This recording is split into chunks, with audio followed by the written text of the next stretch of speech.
So it has been a long time since I put a video together, and there is, well, lots going on with the pond outside, and I'm going to get to that in an upcoming video quite soon. But I just wanted to sort of show you around this koi show that I visited to start with. Not something I usually put together. I usually things to do with fancy goldfish, but I go every year. It's the South East England koi show held at Detling. It's kind of a tradition, really. Me and my dad go together. So, I mean, I don't know much about koi. I'm not going to lie. I think that was a shower just going past there. You might have to correct me in the comments if I've got some names wrong. But I just thought it was worth putting these in because they are absolutely stunning fish. I know that one's a kahaku. This that red and white patterned one there with the kind of stepped pattern. I do, like I say, I'm not going to pretend that I know everything about koi fish at all, and I would love to keep them one day. Originally I got into the Joaquin goldfish because of how similar their body shapes are to koi, and the fact you can find them in some interesting sort of stepped red and white patterns, which in my eyes were very similar. Now that one there, the grey and the white, I believe that one's a Doitsu Achiba, something like that. I think I've read before that means fallen leaves, and that's supposed to represent something to do with leaves falling in the winter. I might have got that in the autumn, sorry, I might have got that right. Shiru Itzura is possibly one of those black and white ones. Again, you might have to correct me, but I mean, I'm only showing you these because I thought it was such good fish on display. In this one in particular, 94 centimeters in total. Absolutely incredible, this fish. It's really hard to get a perspective. I tried to put my hand on the tub so you could see, but you know, the size of this fish is incredible. You couldn't even have one of those in my pond. So I believe we've got an asagi potentially over there with the silver scales. Again, really just learning this myself, and one day I will keep koi. That's somewhere I can see, if I get a bigger place one day, I can eventually see that happening. I've always loved them. Go every year with my dad. He keeps big koi in a pond, and I'll do an overview of that one day. But I just thought it was worth showing this fish, especially, you know, all these fish, especially this monster of a fish here. 94 centimeters, absolutely incredible. So the weekend started on the Saturday, really. It was, or I think it must have been across a couple of weekends. I went to the koi show, and then after that, the weekend after that, I did actually go to the Goldfish Society of Great Britain show. Got some nice fish coming up there. I believe we've got potentially some Sankey in there as well. Now, I thought it was worth showing these. They are incredible. These were the ones not for sale, just so you know. There was some good fish for sale actually that I'll show in a minute. But these were fish that were on show. And it's worth checking it out. It's a good show. I mean, it's got lots of products for sale as well. Like I say, the Detling area.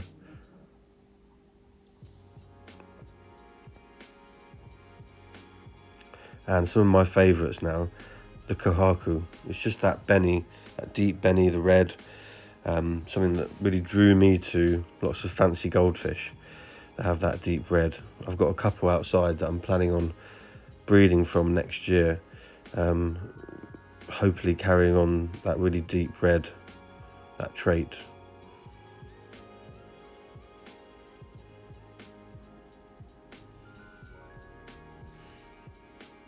So yeah, I mean, they did have some for sale, as you can see. We've got some here.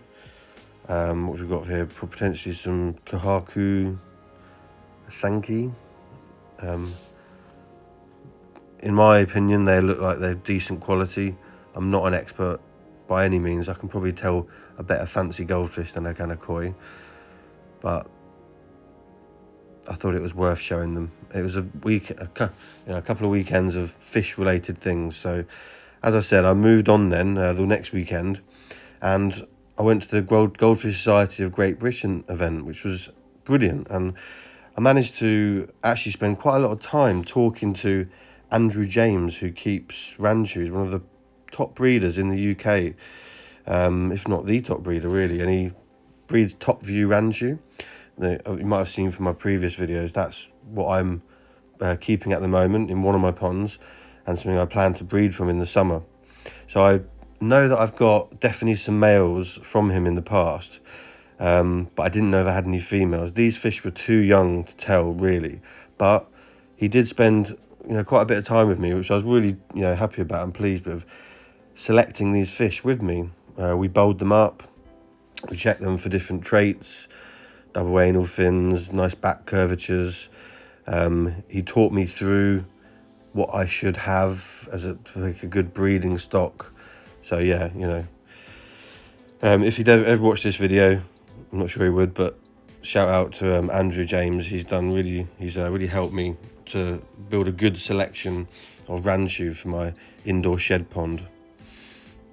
Obviously there's all the other fish, the Joaquin mainly, or the calico Joaquin we've got in there as well. There's a couple of Ranchu.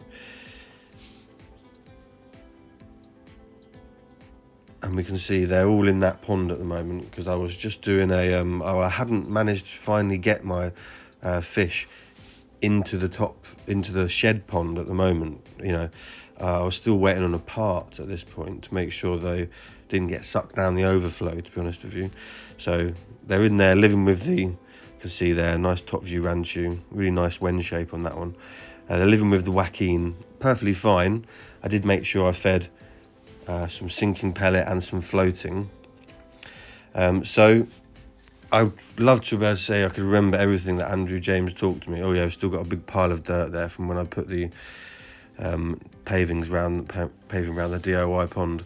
I'd love to say that I remembered everything Andrew James told me when he gave me this talk, but he did talk me through a couple of points which I know that I'm going to look for in the future. And when I select these fish after I breed from them, I think having that chat would have really helped. I've also used a website before. I know that we're looking for this kind of shaped back, not too arched. So you can see there, that does match the fish I've bought. That arch on the back, there's a few different traits here that you want to go for in these top view Ranchus. So I'm still learning, but next year when I breed, I'm hoping that there's some good stock here to breed from. I'm hoping that a few of them in the spring show me their females, and I've got a mixture of females and males.